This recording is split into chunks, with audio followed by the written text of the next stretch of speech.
Hello?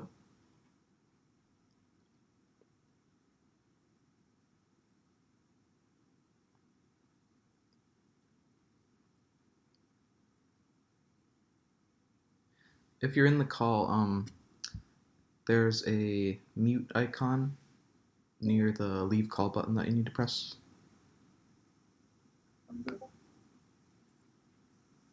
Can you hear me now? Yeah. Do you have a... I'm getting Okay, I see you everything. now. So, nice to meet you. Nice meeting you. How are you? Good. What about you? I'm fine. So, Mark, your dad told me that you're either interested in the video game industry and it sounds like you also have a class where you're doing some research Yeah, into different industry. I have to interview you for pre-calculus. We're doing a financing project. Interesting. Oh, I see. Okay. So, are you ready to start the interview? Yeah. Uh, I'll just say right now, there's 49 questions, so it might go on a bit long. That's fine. I apologize. I was on a little later than I thought I would be, but It's fine. I have plenty of time, so Okay. let's go through it. Let's go through it. Okay, so question one. What are the various jobs available in your field? So they break down into a variety of different categories. Every company has the potential to sort of organize them slightly differently, but some very broad categories, maybe five very no, let's say six. Broad categories are game designers who are essentially trying to design the experience of a video game.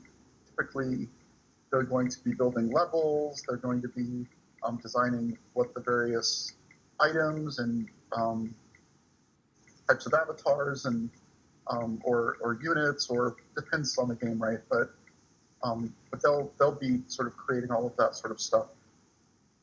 They have a counterpart who's artists and animators. They're sort of broadly under one category, but they're really kind of two different jobs, but they're very much only focused or highly focused on the visual aspects of things. The people who are actually creating the look of the characters and the special effects and how they move. Not necessarily how they move through the game world, but how they move sort of intrinsic to themselves. Yeah, I think concept art as well, which is the business side of things when you're trying to, at the very early stages, either to set the look of the game or to convince people that it's a project that should be made, things like that. Designers, artists, programmers or engineers, and these are the people who obviously write all of the computer code to sort of make all of that art and design sort of come to life. An extremely broad category because you very low level things. They may not write a single line of code that actually has anything directly to do with a game, but someone has to write basically everything that interacts with the PC or the phone or whatever device it is that the game's sort of all the way from that very low level, which might include like how to load files and how to get onto the internet and things like this. Gameplay designers who are actually really implementing sort of the vision of some the other creative groups. There's also tools engineers who, I meant gameplay engineers, I'm sorry. There's also tools engineers who write software that is not actually strictly part of the game, but is important for design or the art or anything else that is meant to be in the game into the game. Maybe converting it to a format that's right for Xbox One or or whatever it is that you're dealing with.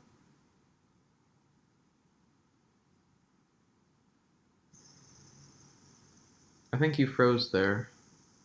Keeps getting more and more like this. Video games are a huge business, and there's an awful lot of work that has to be done for any game, no matter sort of how good it is, to make sure that people are aware of it, that they know what the game kind of is, to generate interest for it, to finance it, to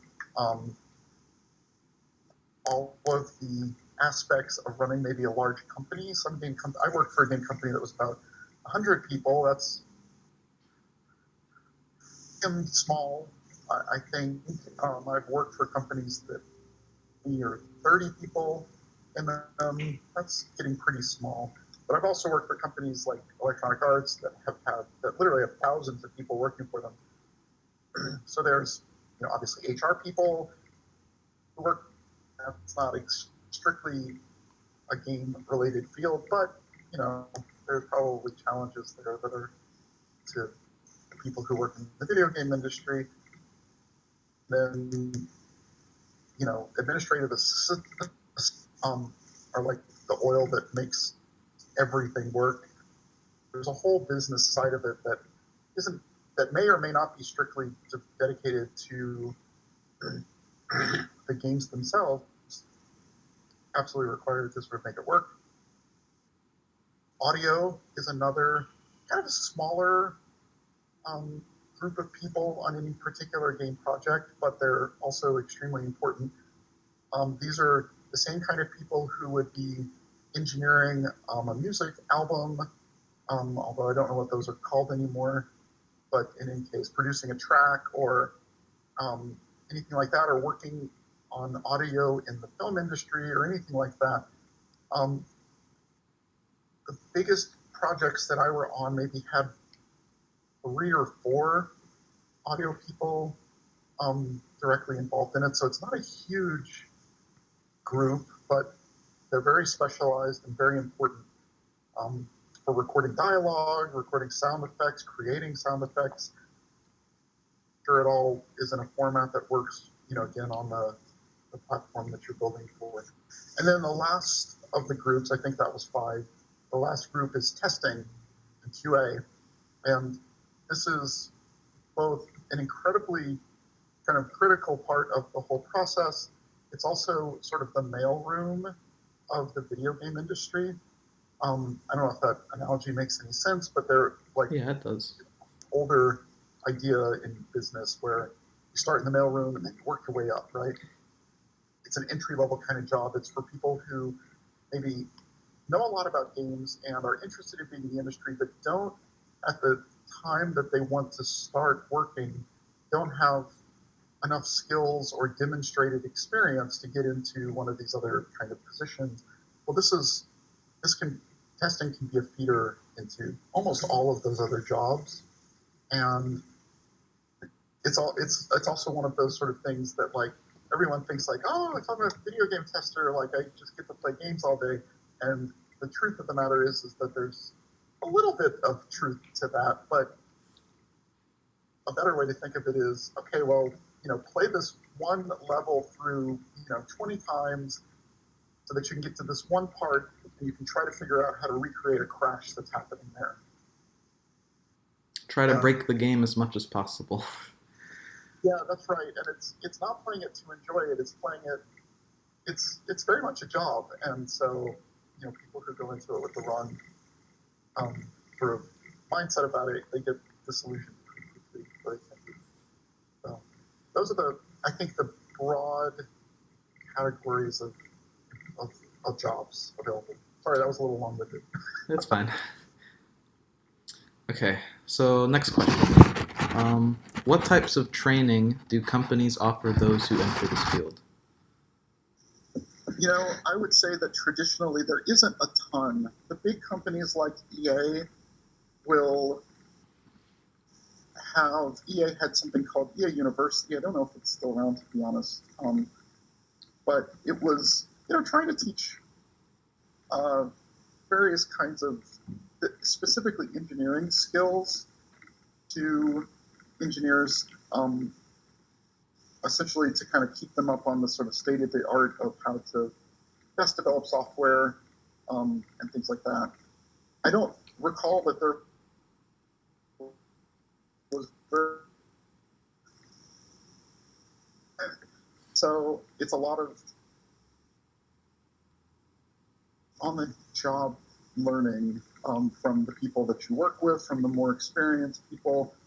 In that sense, it probably ends up being a little more similar to like an apprenticeship, although it's not really that either.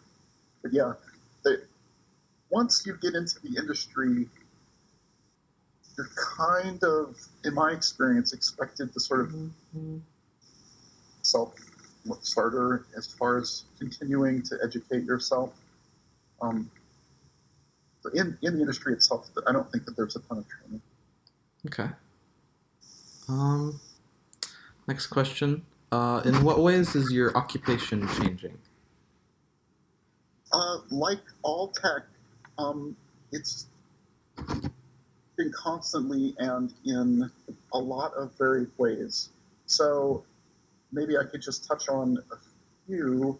So, a few years back, the video game industry, let's say, has been kind of growing and has existed for maybe almost 50 years. Although obviously early on it was in a very small nascent kind of state. Um, so 10 years ago, it's kind of a long time in the video game industry, but somewhere around 10 years ago, we started seeing a shift from sort of a traditional, like, I'm going to put a game on the shelf for $60. You're going to go to Best Buy and you're going to buy it and take it home and play it. And as soon as you walk out the door at Best Buy, like, the financial transaction is pretty much over. And you're going to play it on some high-end PC that you built, or maybe a console that you purchased, right? That is no longer the case. Mobile, like in many, many aspects of everyday life, has been a very, I hate words like this, but really a disruptive force for the video game industry. It really shook things up. The web games, especially games like, if you think of things like Farmville, and these, which a lot of sort of like traditional gamers really scoffed at, but it really changed the industry as well. How did these things change the industry? Well, so for engineering, there's new technologies that everyone needs to be sort of focused on. For game design, it changed how games had to be thought about. It's no longer, you can no longer think of it. When I started in the industry, or midway through, there was this whole thing of like, video games are like movies, like we're trying to make the movies of video games, right? And then Zynga came along and basically blew that out of the water. It's like, no, it's not a movie. It's something very different.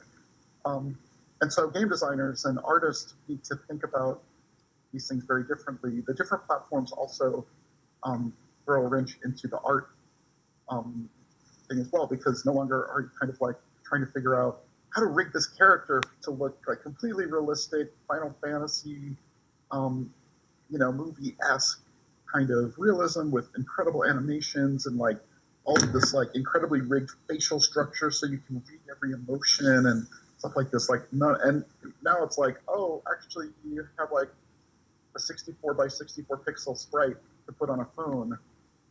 What do you do with that? It's so that's those are all ways that it's changed. There was the indie explosion. This was in part sort of facilitated by things like Steam, but it kind of goes along with iTunes and a lot of these other like digital distribution.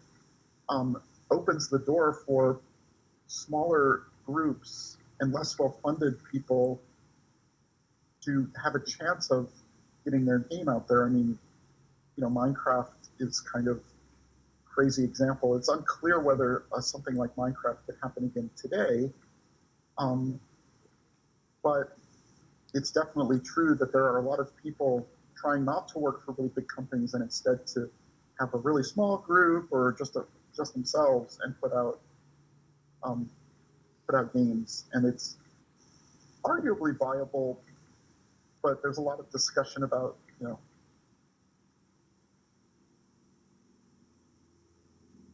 I would say that it's constantly changing. Those are a few of the ways in which I can think of that recently has changed. Okay. Um, let's see. What is the employment outlook like in your career field, and how much demand is there for people in this career? It's a good question, and it's a hard thing to answer. There seems to be quite a demand for this kind of entertainment. On the other hand, the number of people who want to get into this field because they feel like it's kind of like, oh, it's my dream job to work in video games. There's a lot of people who feel that way, and so even if the industry is growing and there is room for more people to work in it, there's it seems like there's a never ending supply of people trying to get into the industry as well. So there's demand for people, and there's always demand for people who are demonstrably very talented or competent at what they do. Um, but there is also a giant line of people waiting at the door to try to get a chance to work in the industry. So, and that change, I don't know. I think there's a later in the yeah. Maybe I'll save this part for later. Of that on the industry. Um, we could talk about that in one of the later questions. But yeah, I would say there's also a ton of people interested in getting into it. Um, so how quickly is the field growing? That's hard to say. I think actually we missed number 4. So let me answer number 4 really quick. How is the economy affecting this industry? I can tell you how the economy affected the industry in 2008 when we had the big recession. Um, and it really shook things up. I knew a lot of people who lost work. The team that I was on was decided that it wasn't the team that I was on. We made games that were always profitable, but were never super gigantic hits. And that seems like that's the sort of thing where you should feel pretty secure in your job, right? We always made money back. In fact, we made a lot of money back relative to what was spent to make our games. But when the financial crisis hit, the people who were really interested in the finances of EA decided that that wasn't good enough. And so 90% of my team was actually fired or laid off. Um, and this wasn't sort of uncommon. There was a real shift in how people thought it was what the best way to try to make money in the industry was. Um, and so, yeah, it can be very vulnerable to economic forces, especially depending where you are. If you're the kind of person who's working on a team that's trying to sell those $60 games or a $400 console, if the economy is really crappy, nobody can afford those things, and so they're going to turn to games that where the costs are a little less visible, maybe. So like free mobile games that have a bunch of advertising in them, or that kind of thing, right? That's something that started really got rolling kind of around that time, 2008, where you really started seeing games that like were either microtransactions where they're trying to like get you to spend a bunch of money, but just $1 at a time, or like ad blocks for things or advertising kind of involved in the games and things like this. So how quickly is it still growing? To circle back to this, I think it kind of because of the chaos of the past sort of decade or so, I don't have a really good sense for that because it's diversified so much. So unfortunately, I think for me the answer is I don't know. I think it is. As I said before, I'm pretty sure it's growing, but I think it's growing in a lot of different areas, right? You've got you still have companies making games for the big console, growing because still like enormous and in general just continues to grow. There's the indie um, had a huge growth spurt. I don't know if it's still doing that, um, but I think it's hard for me to have a really good idea what that growth looks like. Okay. So, uh, what are the growth areas of this field? Oh, and also, if you aren't able to answer a question, that's fine. We could just skip it. Okay, as far as I'm right now, mobile focused things. A year ago, I would have said VR, only say augmented reality, slightly different. Um, and Google, last 6 months, put out augmented reality platforms and dev kits about that right now. So we'll see. But I think that that's definitely a growth. Um, I don't think web is, and I'm not sure indie is. I think that personally, I think it's probably saturated, and I don't think it's a particularly growth area at this point. I'm not sure. Okay. It's true. So I think your big growth areas right now are VR and AR. Here's my kind Okay.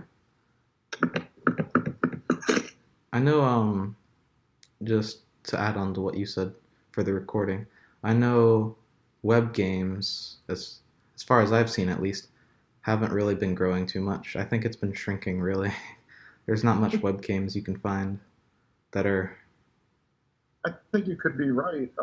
There was a huge bubble or whatever, but there was definitely like a big spurt of web games for a while. Everyone was making them. Kind of Um, petered out. okay. So, can you estimate future job openings? Uh, so unfortunately, with the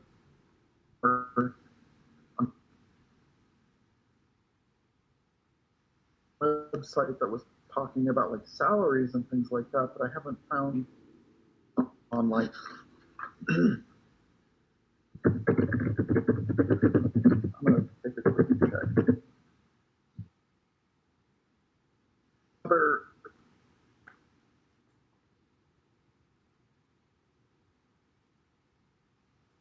well, in 2010, estimated that the video game industry, 2,000 people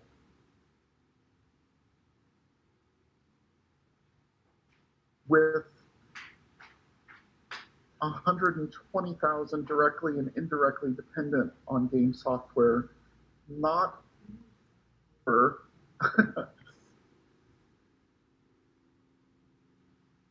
yeah, let's see, video game industry. For I thought I'd have more. So as of 2016, 66,000 people directly employed in America's video game industry. Into account things like indie and stuff like that.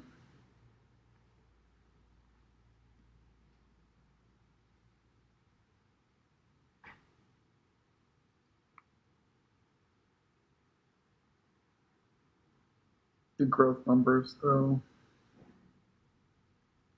Scanning through this just as we chat and see if maybe we can circle back to that one.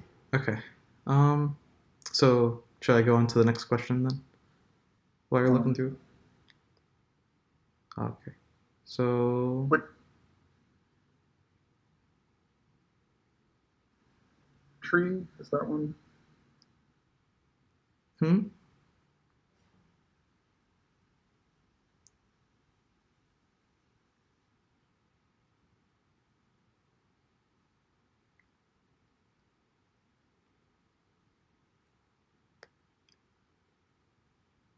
Um,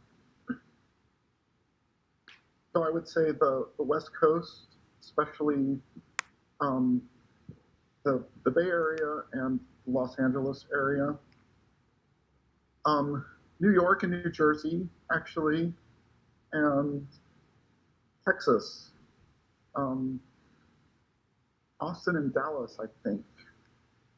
Oh yeah, I Um, was searching up some stuff about that. People say Austin is one of the top 5 places to be for game development stuff. Oh gosh.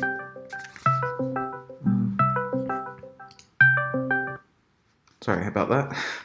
no problem. Yeah, I think that sounds about right to me. I know a lot of people who either I worked with in LA who had previously worked in Texas, one of those two areas, um, and then moved to LA or left LA and ended up in one of those areas as well. So those are probably the three big um, sort of hot spots, I think. Okay. It's been diversifying to some extent, but it's just really hard once you get a center, sort of like a sort of critical mass of people and companies, that just draw people. So Yeah. Um, what are the opportunities in this career like in the? Oh boy, I probably should have looked at that beforehand. What are the opportunities in this career like in Austin, like you were saying? um, yeah, I you know I think it's probably pretty strong in the sense of, like I said, I think that there's a number of companies who find Austin to be a really attractive place to set up shop. Um, and so, like for example, I know that EA had set up kind of a large, not dev center though. There, it was like business and marketing, and then we had a very small group of engineers who were working remotely with us in Los Angeles, sort of like stuck in this building full of business folks. But there's also um, there I my finger isn't exactly on the pulse of Austin right now, so I don't want to say too much. Um, but I think that the full kind of range of jobs that we talked about earlier are probably available there. That's I think that it's not like um, like for example, EA also opened up something in Baton Rouge, Louisiana, but it was strictly QA testing, right? And so like if you live in southern or central Louisiana and you're interested in getting into the video game industry and you want to stay local, I'd say that like the prospects aren't that great, you know. But in Austin or really kind of that whole Austin Dallas kind of area, I know those aren't the same places, but those two spots, I think that you probably kind of have the full gamut of companies to sort of work for. The one thing that you're probably missing is if you wanted to work at like a big headquarters of like Activision or EA, there's something about there's kind of a real difference between working for these companies at sort of like the main hub and working at a remote site. So that would be an opportunity that may or may not exist for you there. Okay. I think you could probably do almost anything else. So, what is the typical entry level salary in this field? It really varies by discipline. In general, the highest paid um, groups are sort of business. So that's going to be like producers and, um, eventually various executives, but those aren't really entry level salaries. So I'll talk about producers. That's different. Sorry, you missed that. Um, Audio people and engineers kind of make the most. And I think that if you are coming out of school with, like, let's take engineers, for example, coming out of school with like a computer science degree, and maybe you've worked on a couple of like mods for an existing game or something like that. So you've got like just a little bit of experience. You kind of show that you know a little bit about what you're doing already. Um, my guess is that you're probably coming in at 50, maybe 50 to 60K. Um, Depends on the company, depends on the geographic region, things like that. Um, QA, the mailroom that we were talking about, that's going to be significantly lower. So I think you're probably looking at 20, maybe 30. Entry level, like, no experience, kind of like just getting started type of thing. And in fact, it's that's probably misleading because I have a feeling that like it's not really a salary at that point. It's really more of an hourly thing, and it's going to be vastly dependent upon overtime and a lot of other sort of stuff. But I think that those are probably decent ballpark figures. Okay. And what about for higher levels, the salary ranges? Sure. I mean, I'm actually looking at a document right now from 2012, 2014. So these are going to be a little low, but business and management on average are making about $102,000 a year. Wow. Audio professionals and engineers on average somewhere around 90 to 95,000. Producers about 80,000. Artists 75. Game designers 74. QA and test 55. So those are average. There's a lot of variance in that. Um, you know, Someone who's a game director who has been like a lead game designer on a couple of games, and now they're like a high level creative, almost consultant, but sort of creative manager type, creative leader. Let's use that word, creative leader type. I mean, they're going to be making significantly more at a decently sized company than that 70 something thousand that I listed. So those are averages. Like the low level, entry level folks are going to be much lower. There's going to be a few people who will make quite a lot more. So And then what about salary ceiling? I mean, I think that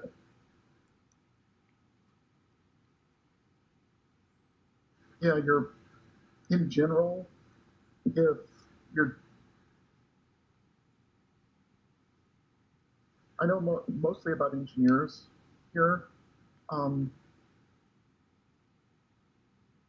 I mean, there isn't per se a ceiling that I know of where like the company's just like, like I don't think there's any enforced sort of thing, but I mean, I think that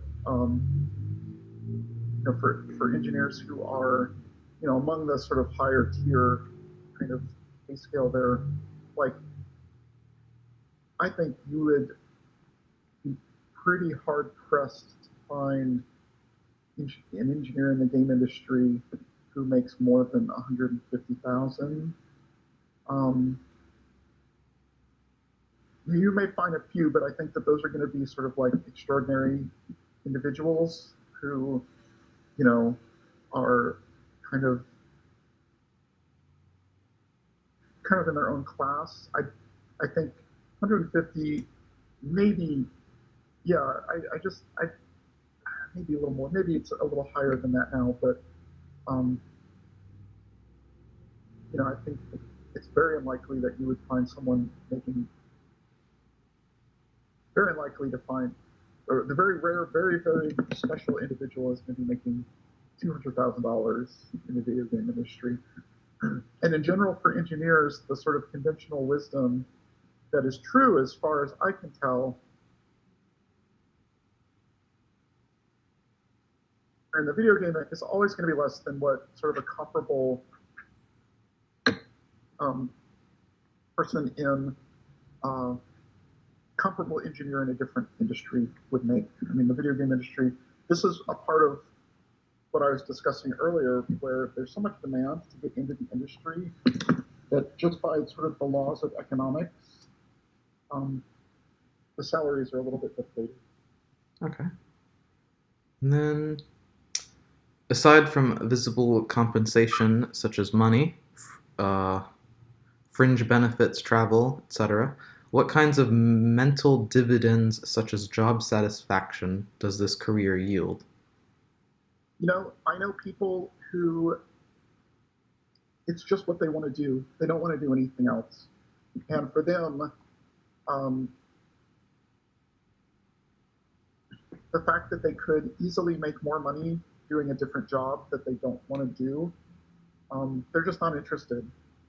And so there is, for people who this is just what they love, um, yeah, I'd say the job satisfaction is really quite high.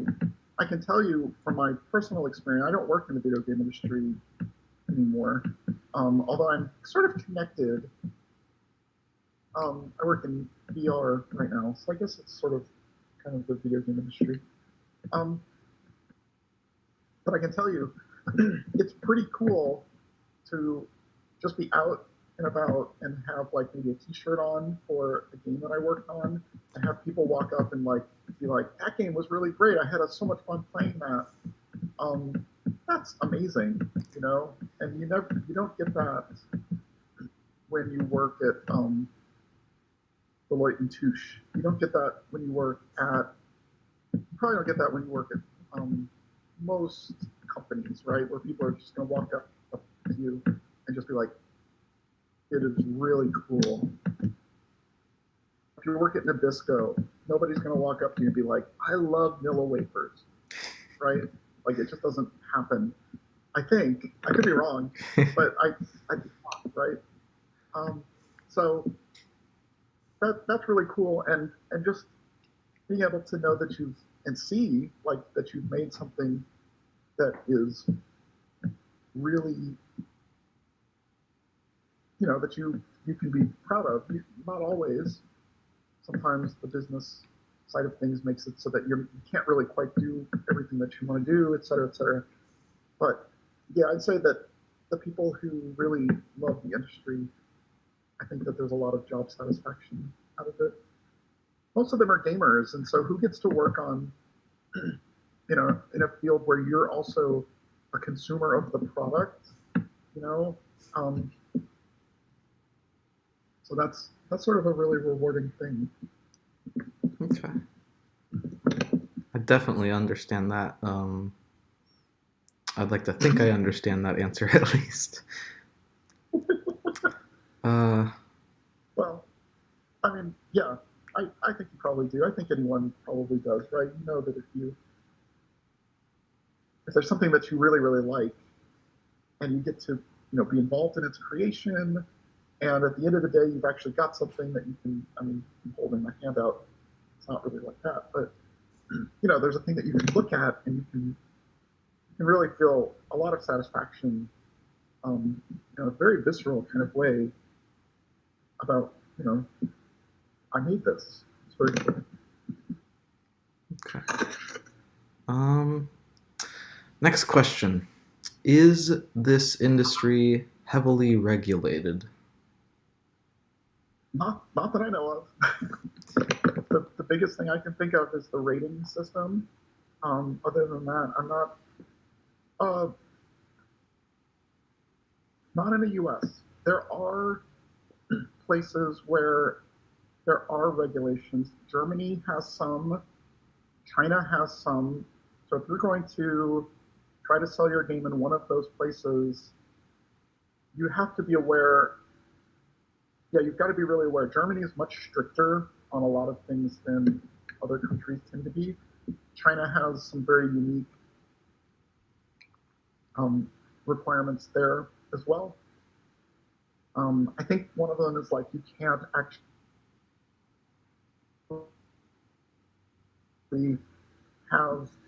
sell a game at the geographic area of China, Hmm. like that, right? And so regulated industry, but there's a few. Okay. Like I've worked at companies that binders and binders and binders of like regulations for the things that they do. That does not exist in the video game industry. So Okay. That's kind of good to hear. it's not the kind of industry that deals with that kind of thing. I seriously doubt that it will. I mean, it's just entertainment, right? Like, you imagine that going to be too much reason for people to come in and regulate it. So I don't think it will be. Okay. And then, what do you find unique about your career field that you haven't said already?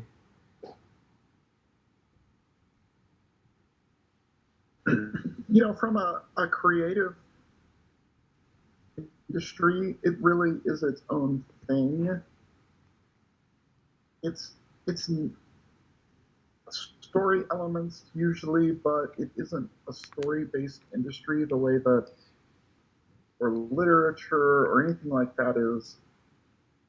It's um, it's a visual, usually, but it isn't visual, and it can't be visual in the same way that films and television is, and it certainly isn't visual in the same way that still, um, because it's interactive and because the whole sort of notion of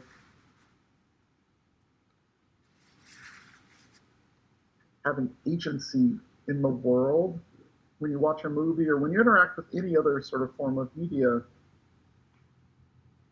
you consume it, but what you consume is in the sense that you can't alter it. But any other sort of medium kind of allow users to agency in how they interact with the thing.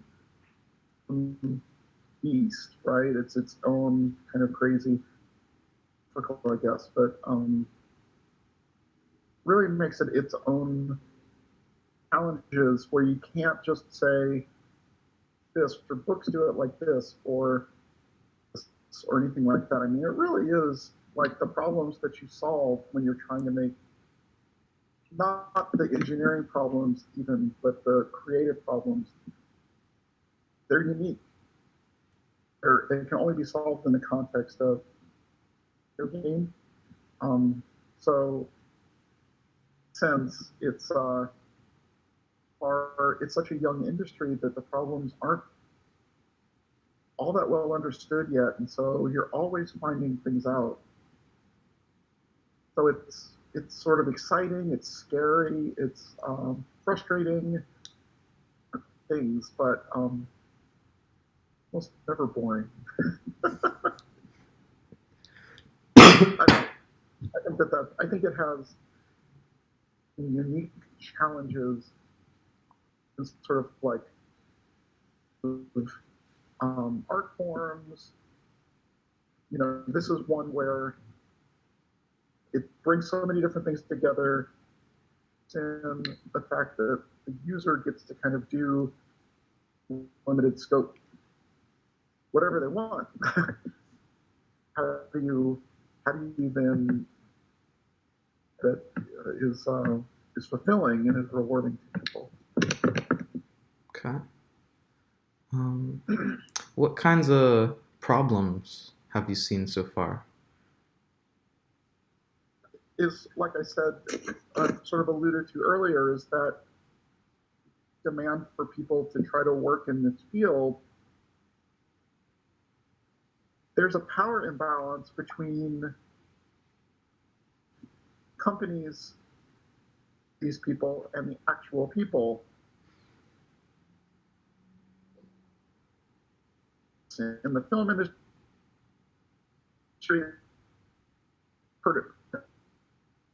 basically saying to, managers saying to employees, look, if you don't like whatever, um, get out. There's a line of people out the door who are like ready to take your place, right? And so um, there's a lot of room for, be careful with the words that I use. There's that power imbalance, until you sort of prove yourself and you become kind of a known valuable quantity that isn't just replaceable by somebody off the street. It can lead itself or lend itself to various levels of abuses. Um, so video game industry people are the video game industry is kind of renowned for like having really really long hours. um, Video game teams and companies are kind of known for just like churning through people, working them to death, and then sort of like they get burned out and they move, and then they just get replaced with like new people. Um, those are things that I have absolutely seen. It's very much I'd say a white male driven industry as well, for a variety of sort of different reasons. But there have been some kind of ugly, in my opinion, sort of incidences, things like Gamergate, which you may be familiar with, um, where non-white males essentially uh, have been non-white male voices. Like basically, it's easy for them to get shouted down in this industry. So we'll see how that. There's obviously a whole. I don't want to get sidetracked into a whole sort of cultural conversation. I'm no expert on it. I don't know too much about it, to say anything that.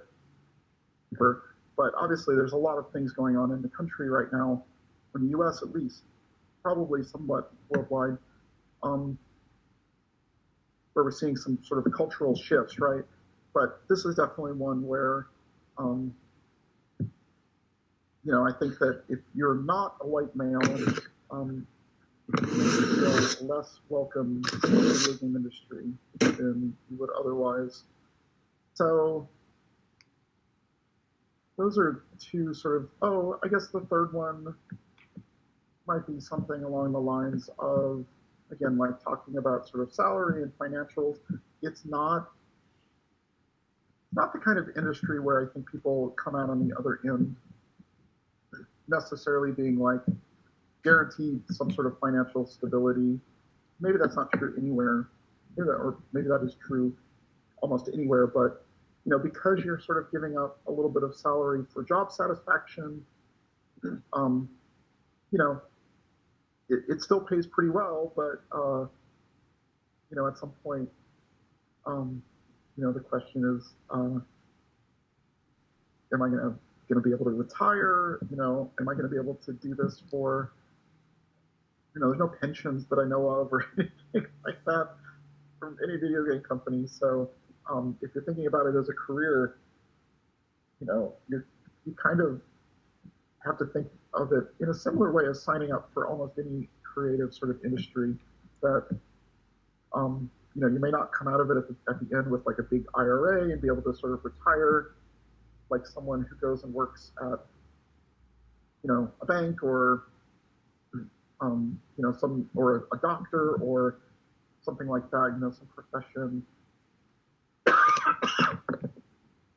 where you end up with a bunch of stock and this really nice retirement package and things like that. Like that doesn't really exist.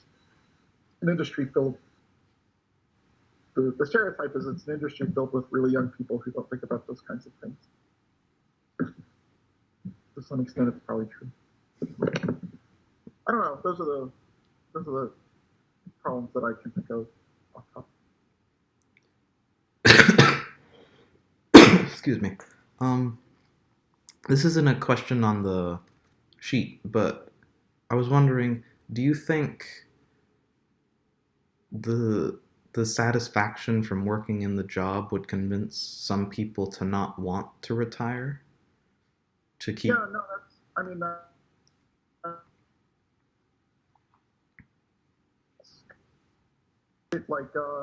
I think I think what happens is that the people who are in the industry for a really long time, they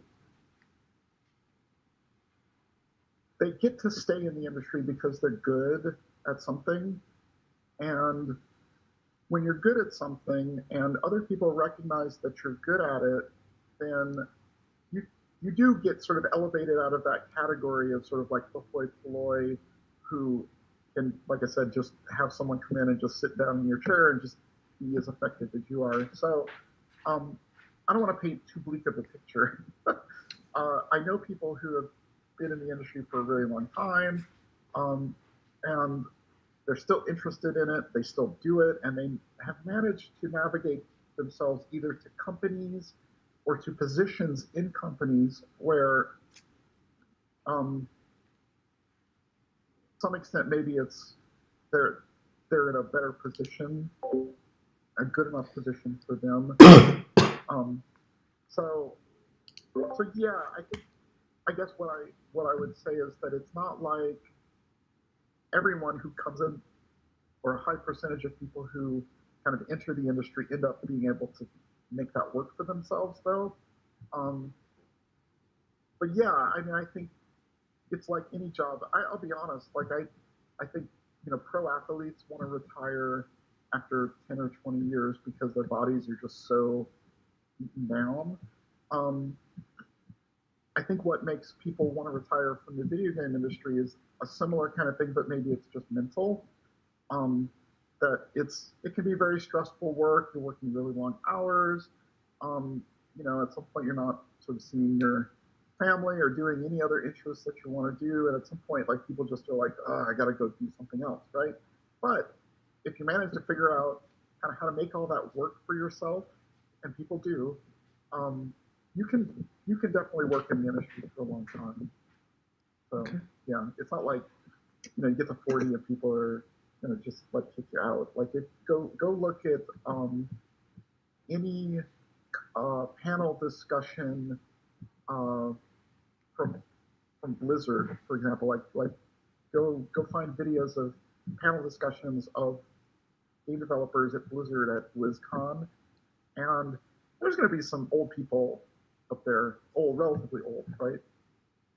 So definitely make it work. Okay. What skills or personal characteristics do you feel contribute most to success in this industry?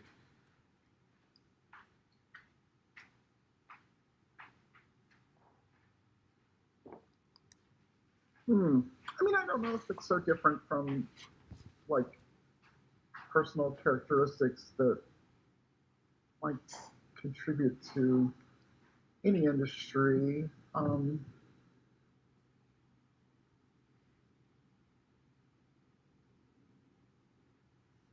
I guess that's a really good question. I mean, I think the characteristics of the people that I worked with,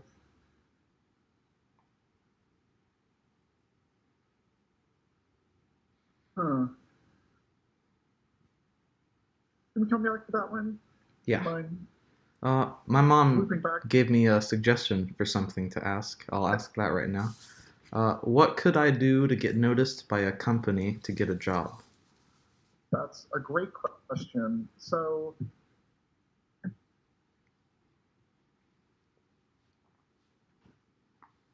I've done a lot of interviewing. but it's all been in engineering, so this will be slightly engineering skewed. But I think the general theme carries over. When I'm interviewing people, what I'm looking for is I'm trying to figure out a couple of trying to answer a couple of questions that they're inclined to. I don't even want to say lie about, although maybe they are. They're inclined to lie about, but they're also inclined to deceive themselves about, and inclined to um, want to believe certain things about that may or may not be true about them, right? So I want to know, can they do the work that they're going to need to do? Can they pull this lever, 20 times a minute or something like that, right? Because it's never that cut and dry. It's always a new problem that needs to be solved. So what I really want to know is, can they solve problems, especially problems that they haven't seen before? I want to know if they are, you know, somewhat responsible. I want to know if I'm going to be able to get along with them, and the other people that I work with are going to be able to work with them. It doesn't mean that we have to like go and hang out after work and drink or go out and party or anything like that. But like, there are people who are just difficult, and you want to become aware of whether they're one of those people or not, right?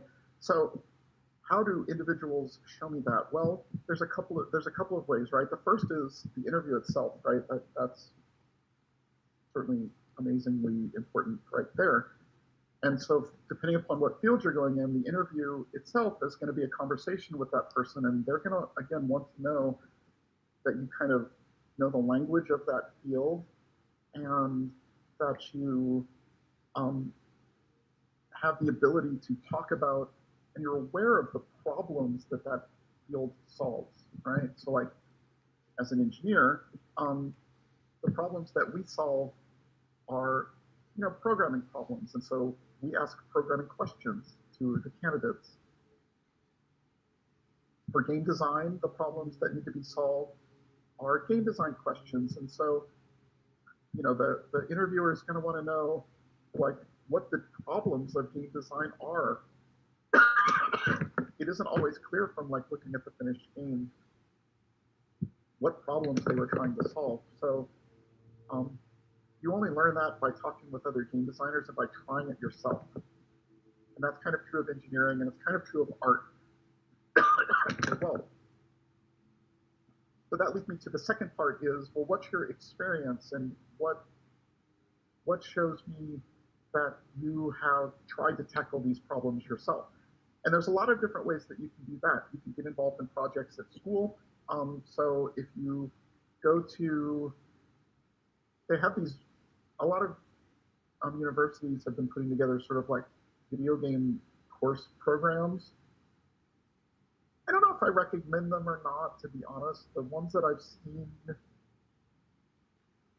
only, excuse me, I don't know that I feel like, I don't know if they're worth it, to be honest. Um, the ones at, like, so for example, USC, which is near where I live, they have a pretty good program, and the people who come out of it,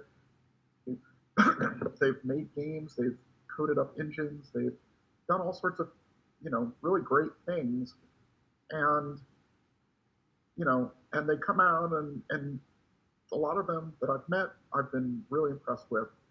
But they also spent 4 years of a USC salary getting to that point. And while I'm all for like well-rounded education, I'm not sure that it's worth it. That's a really expensive school to go to come out to go into an industry where um, salaries are lower than average, like across the board. So anyway, so how else can you get experience, right? Like, there's um, there's a lot of toolkits out there where you can build your own games, right? So, like, for example, um, Nintendo just fairly recently released like Super Mario Maker or something like that, and it basically lets you design your own Mario levels. Well, if you're coming in as a game designer to work on a platforming game, and you can show me some levels that you built, and those levels indicate that you understand like what makes a Mario game, like what are the problems that typically the user is faced with, and how do you communicate to the user like how this problem is meant to be solved, and how do you keep it fun but not frustrating, and do you creatively use all of the elements that are available to you and stuff like that, right? Well, that's a way where you can really show that off, right? And better yet, they're there and think, oh, this is really great, right? But you can come into the interview or you could write on your resume, I built this thing and it's been downloaded like 12,000 times and da da da da da da da. You know, so how do you get a job in the video game industry?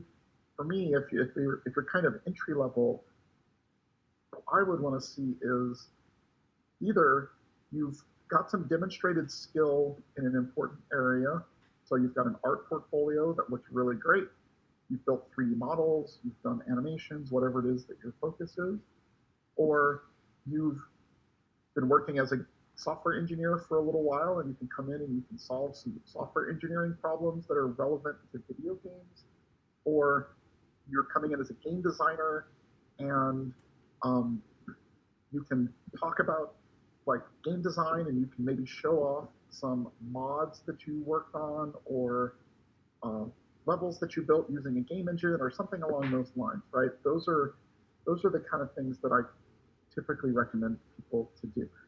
If none of that works and all you can do is talk intelligently about games, you could still get in as a tester. And I've seen testers go from being QA people to every other field except possibly audio, which is a bit of a specialized thing. I've seen them go everywhere else. I've seen testers become engineers, producers, game designers, artists. I've seen them do everything. So Okay. yeah, make games. That's the answer though. Okay. Um, what sacrifices have you had to make to succeed in this film, and do you feel the sacrifices were worth it? Well, there's the financial ones, obviously. There's uh, sort of time and stress sort of sacrifices involved. Um, do I think that it was worth it? Um, I don't know if I'm the right person to sort of ask that question to be honest. I mean, I don't regret any of it, so I guess not. I guess I think it was worth it. um, I don't know, but I don't work in the field right now, and I've a few times like when I go back, I certainly enjoyed that work a lot more than some of the recent things that I've done. Um, but I also haven't made the decision to go back to that industry.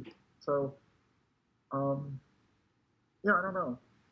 I don't I don't regret the time that I was there, which is not exactly what you're asking. The sacrifices though were um, a lot of financial stress, not knowing, not having like a really amazing salary, and not knowing if the company you're working for is going to be around in 6 months, and not knowing if the project that you're on is going to get canceled, and not knowing any of that. There's a lot of uncertainty there, and putting in really long hours and not having a lot of time to devote to things outside of work that you might like to do, hobbies or family or whatever it is. Um, and uh,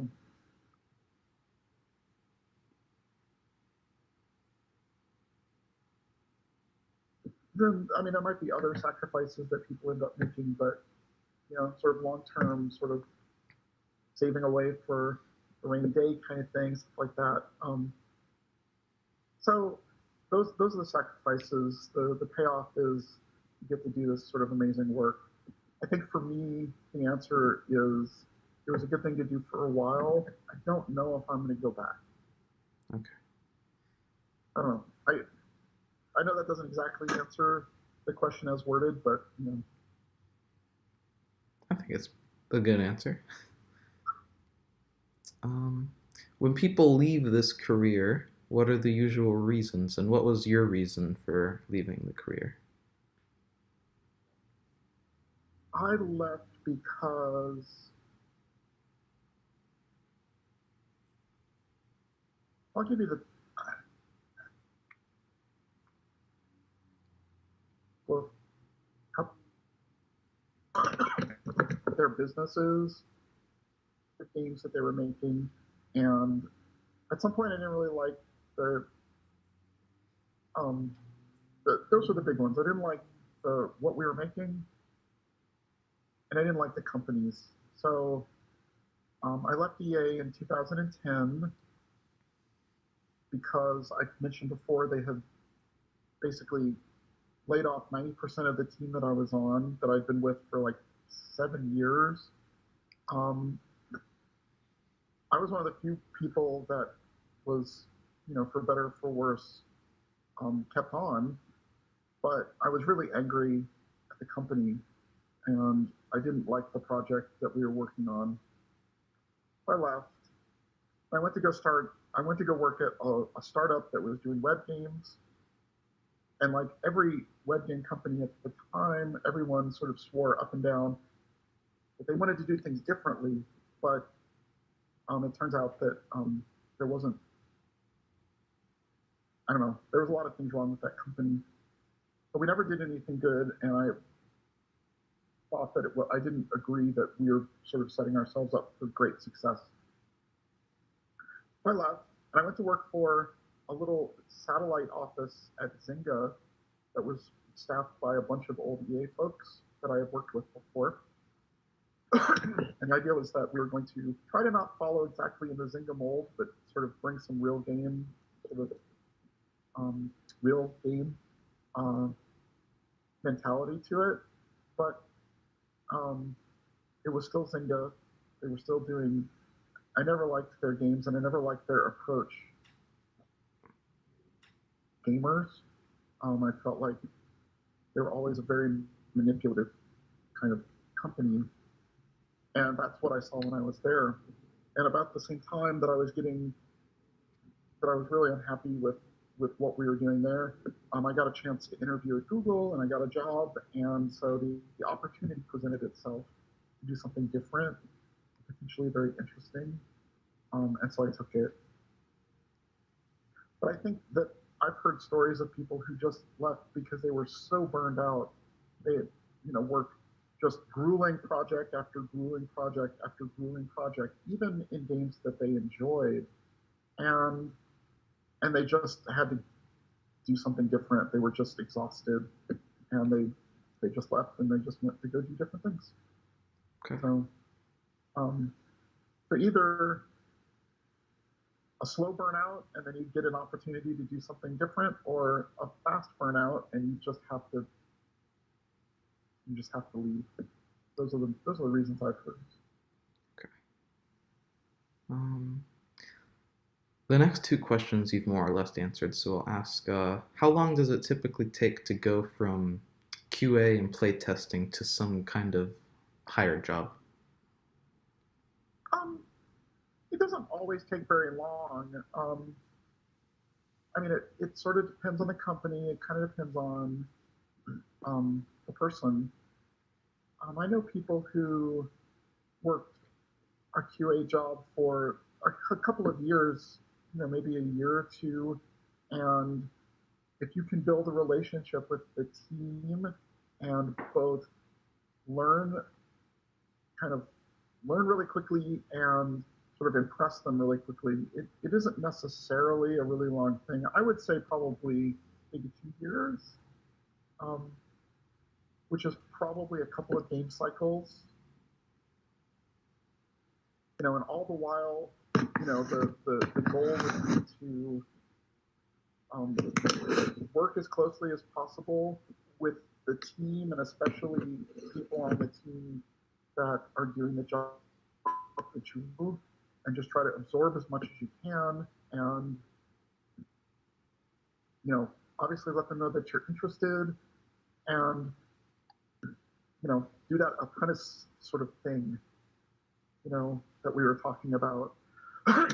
um, Questions, understand why people like or don't like the suggestions, and learn, and just be open to that sort of thing. So, Um, what trends in the field would be most likely to affect someone just entering the career now?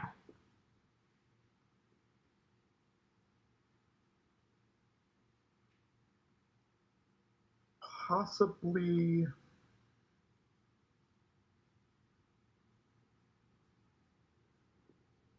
possibly VR and AR. The the $64,000 question on everyone's mind is it just a fad, or is there actually something there that the technology is at a point where it's really going to change the industry? Or is it just another thing where we're sort of chasing after something that looks like it could be really exciting and really new and the new big thing, but it turns out it isn't? So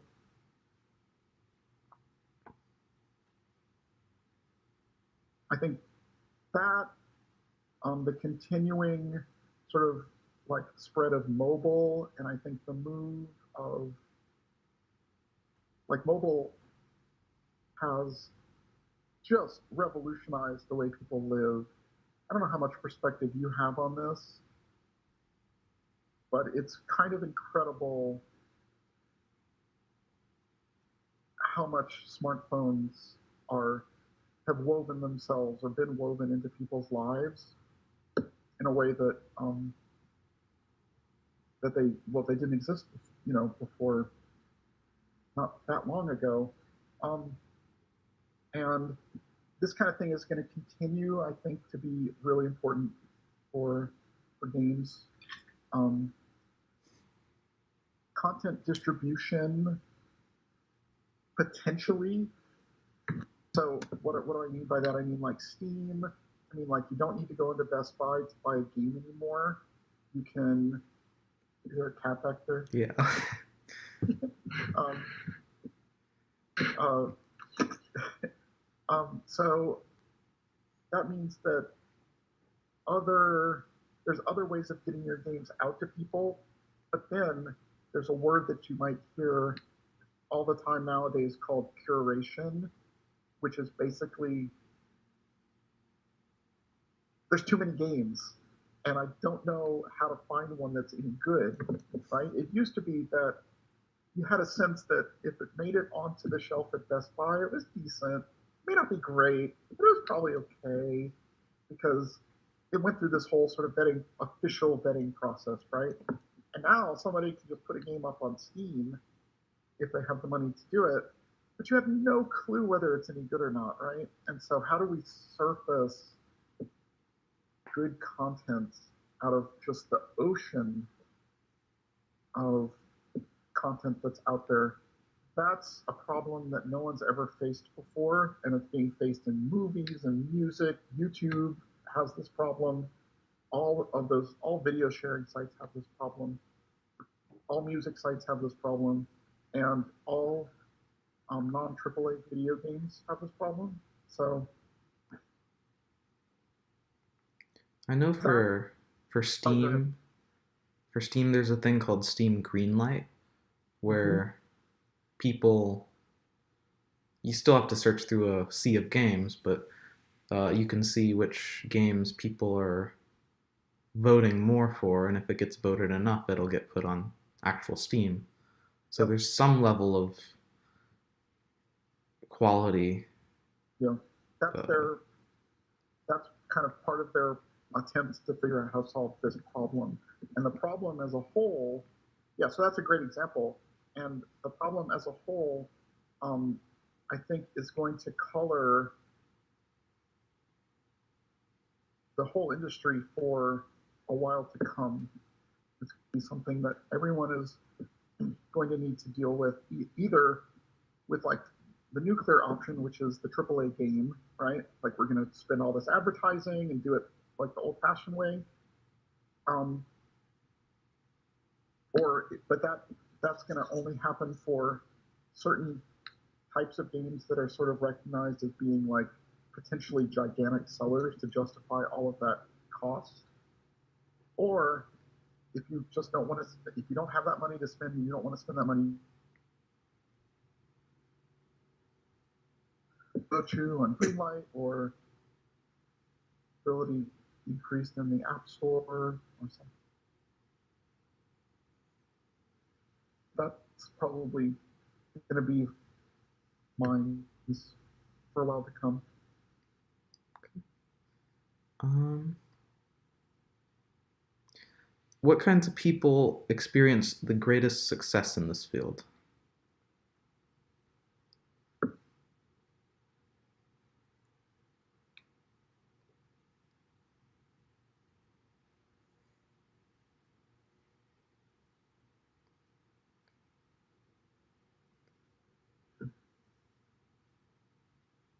I think it's probably still true that except for this side of things, the most success are people who games and are probably have a bit of a workaholic streak. Okay. And then, I think that's probably true. I think it's people who really love games, who like playing them, and at some point, like I have a really good friend who stirred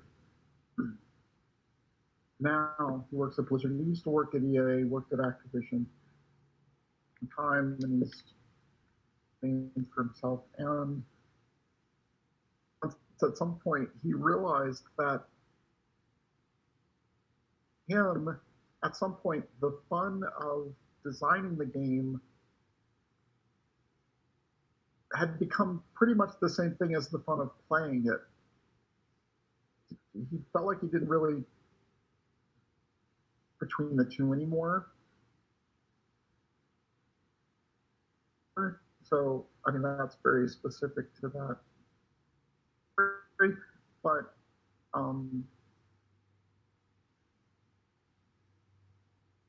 kind of idea, I'm so interested in this thing that of taking it apart and putting it back together again, much fun or the same kind of fun as the art of experiencing it. People that have the really well that it's like every field, it's a political field, so people who are good for people and other people in any industry. So likes to do it. Not everybody's good at it, and you do like to do it, or at least you're willing to do it. That's a useful skill. So, I mean, I'm sure there's others, but different kinds of folks succeed. I don't know if there's any one magic formula. okay. Um, Final question for the general questions. What is Mm-hmm. the most important thing that someone planning to enter this career should know?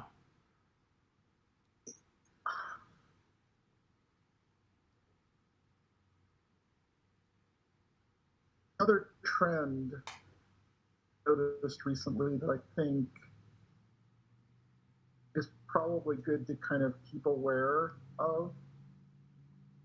Lead into the last question that I'm sort of noticing is from, we talked about this already, from the $60 fraction of buying the game at Best Buy, for example, obviously, to other ways of, all of these other ways of paying. And some of them are like advertising, right? Influenced by the fact that I work at Google now and working on ads and working with YouTube. The relationship between art and money is very complicated. And it's an uneasy relationship. Art isn't practical in the way that a bridge is. it, it's not that, and it's not always obvious to people that they want it, even if they really want art in their lives. And I'm very broad sense, including entertainment and video games and things like that. So there's this uneasy relationship between business and the creative side in video games. Um, Technical limitations, but I find that there's often a conflict between you and what you want to do. That's a whole different thing, and that one never feels quite as the business versus creative side, where some business person's telling you, look, we need to do XYZ, and as a creative person, you're thinking exactly the opposite thing of what this to kind of work give, right? Um, so all of these trade-offs, and I guess for me, into it because you really love games and you're going into the business because you know you just love the creativity of it and you love the idea of like making the next generation of you're interested in. Let's say you want to do the next like you just think that that's the most amazing thing ever and you want to, or Assassin's Creed or whatever, go into the industry with that in mind. It's important to keep in mind that somebody needs to pay for it. Is that people end up paying for these things is almost never the way that, as a creative person, fulfilling way for the to get paid for, which is people saying, "My money." It usually works like, "Oh, I'll take a look at this thing," and "Oh, you want to show me some ads? Okay, 22% chance of like being influenced to go, buy that ad is selling." That's what ends up paying for, or something along those lines. I think the question was like, what's the most important thing? I think the most important thing to know is that to the field with this expectation that it's all about the creativity and it's all about the game is everything. It's just not true.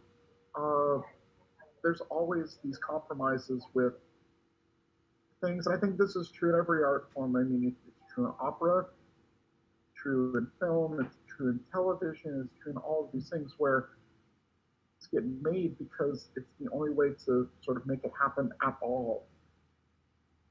To it with your eyes open, I think is the. I think a lot of people want to get into it because it's sort of, and they love games and they want to. That's good. You should totally do that. That the compromises that get made absolutely woven into the fabric of the industry. Without those compromises, it's not a worst, a necessary evil. I hope this makes any sense whatsoever, what I'm sort of ranting about.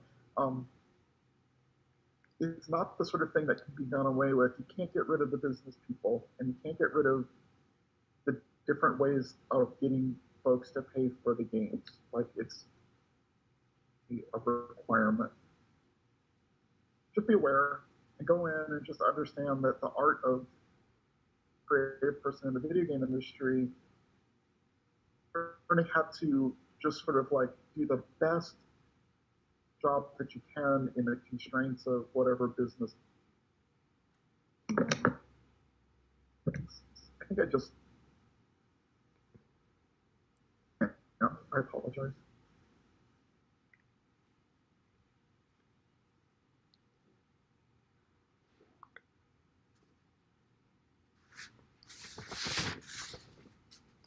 So, going on to the second page after that.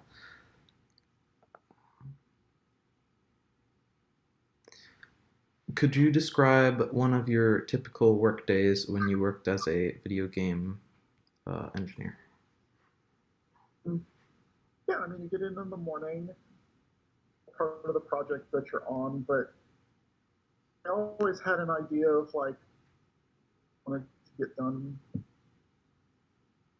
Either I was like working on a new feature, or we were getting close to the end of the project and there were bugs that needed to get fixed and things like this. Well, things were usually pretty informal. Maybe we would have like a little stand up meeting at the beginning of the day and everyone would talk about what they're working on. Go to your desk, read through emails, find out sort of like uh, the state is what you expect it to be.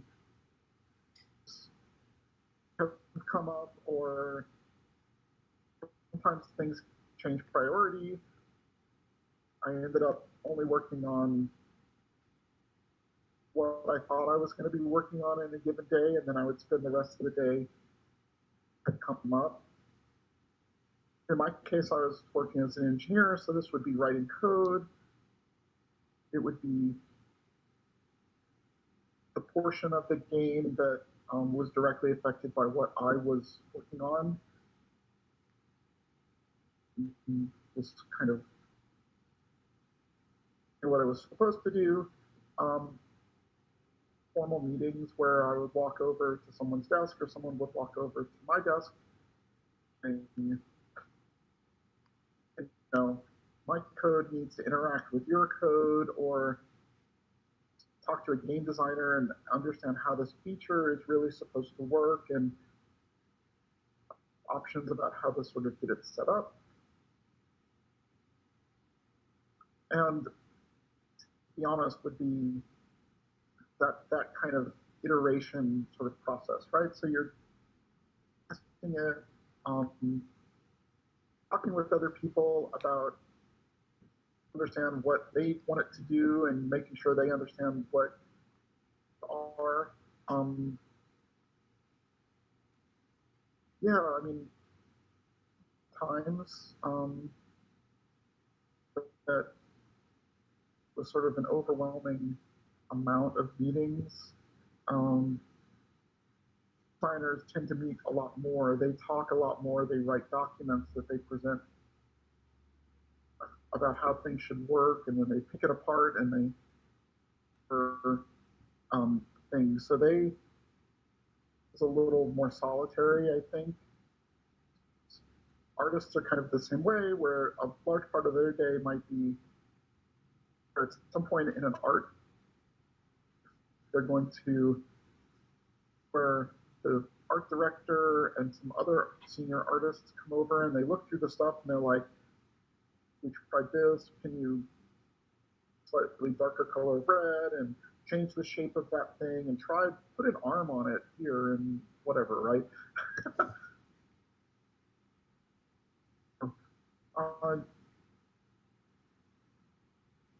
if we weren't like late in the project, you 8 hour day, but at some point getting out of there 9 o'clock at night, maybe 10 in the morning. I found that most people got in a little late and stayed late. People, but not everyone. Some people were really early morning folks.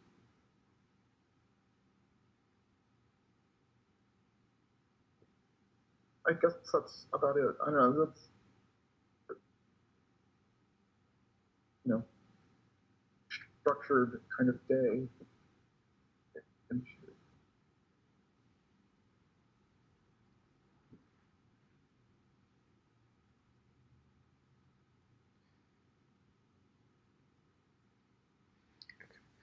Um, what skills are required in your position on a day-to-day basis? yeah, concentration, being able to just focus on a problem. If being an engineer, but being able to just sit down through and not get distracted or figure out ways to not make a bunch of shiny objects important sort of part of it. Um, it's it's the technical kind of thing, and so I mean you have to be to today just really alone, you know, with computer to kind of keep you company. If you're the sort of person who needs personal interaction, game engineer is not the job for you. Uh, it's a technical job, so I mean, like you need to be able to think logically. You need to be able to um, into parts, and you need to learn computer, programming languages and technology, various like the APIs and all of the other things that kind of go along with that. You need to be able to read documentation and search the internet for information. Like those are kind of the requirements to be a good software engineer. You'll find exceptions, but we're pretty introverted, pretty logical, sort of like really logically and imagine, keep in their head, hated how they work together. Okay. Um, what parts of your job did you find most challenging? Um,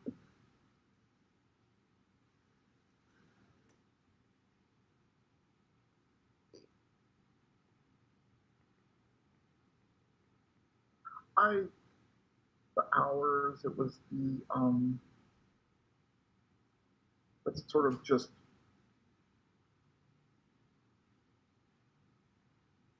to uh, and and kind of sort of aspect of it I didn't care for. That was it for me. Like when you approach, it's like, oh my god, you're just slogging through never-ending list of bugs to fix, and like in a month, and there's just I didn't enjoy that part.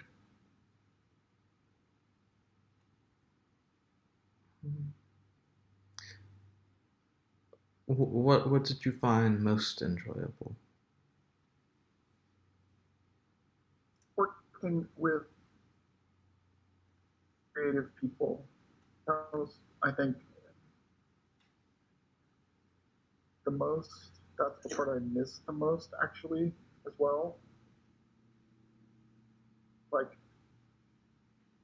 who sort of have weird eclectic interests, just like I do, um, and sort of are willing to sort of talk about those weird things and how they might influence what we're working on, and um, yeah, they're always wanting to learn. Like they're just curious, interested kind of people.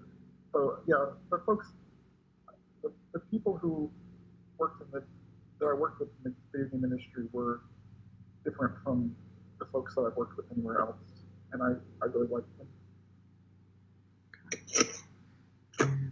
We've already talked about sacrifices and compromises, but are there Yeah, any other negatives you'd like to add?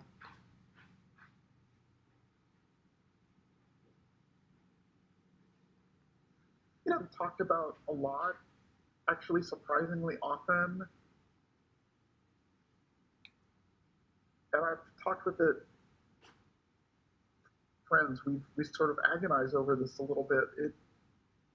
What we were doing, and it was clear that other people enjoyed what we were doing. With this sort of lingering kind of question of like, are we doing something important? Like, what thing to sort of be like?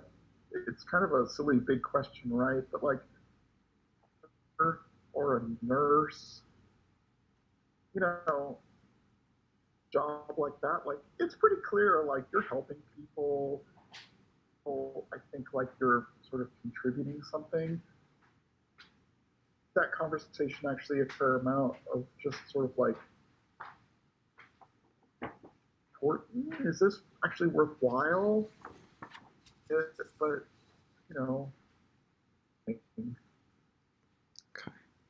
a kind of lingering sense of frittering away lives of other people, frivolous kind of pursuit that are, you know, maybe we're not clear we're actually benefiting anyone, negative or not. But the question means, but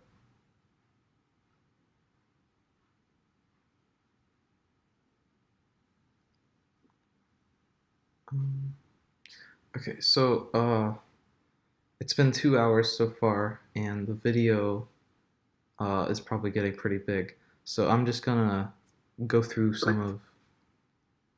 I Uh, apologize. oh no, it's not your fault. It's fine. Um, I'm just gonna go through some of the most important questions that I see on here so far. Um,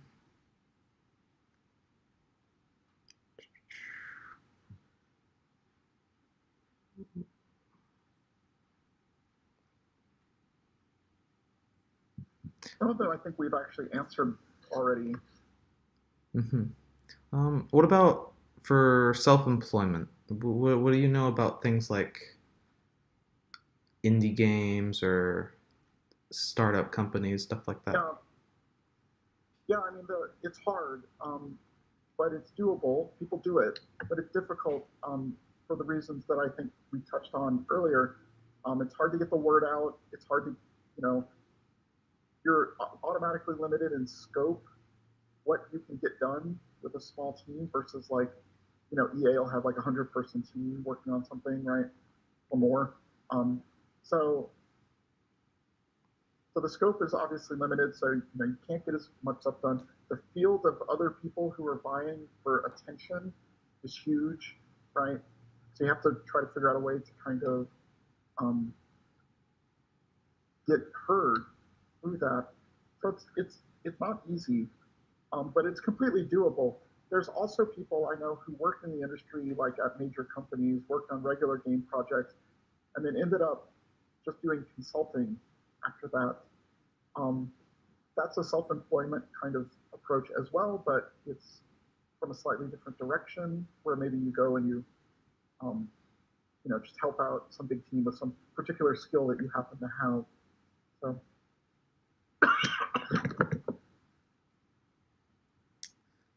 Okay.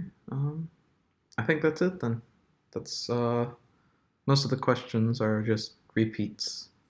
So Yeah, I mean, if there's anything that you find that we didn't cover and you want to send me an email, I'd be happy to, answer any more. So okay. Um, yeah, sorry, I obviously felt like chatting today. it's fine. I really enjoyed the listening to what you had to say. Well, thanks for these questions. This was really, I think, a lot of really interesting questions here that I haven't thought about. So it was really fun to get through it. Now you've got me thinking about the video game industry again. So I don't know if that's it. Well, thank you for agreeing to do this and doing it so well. You're very welcome. Um, Best of luck with your the rest of your thank you. project. I'll try to make sure to do it the best I can. Awesome. Very nice meeting you, and take care. You too. Catch up with you and your family. We haven't visited, so maybe we'll come to visit you in Texas. um, I don't really know how to end these things. So, Take bye. care.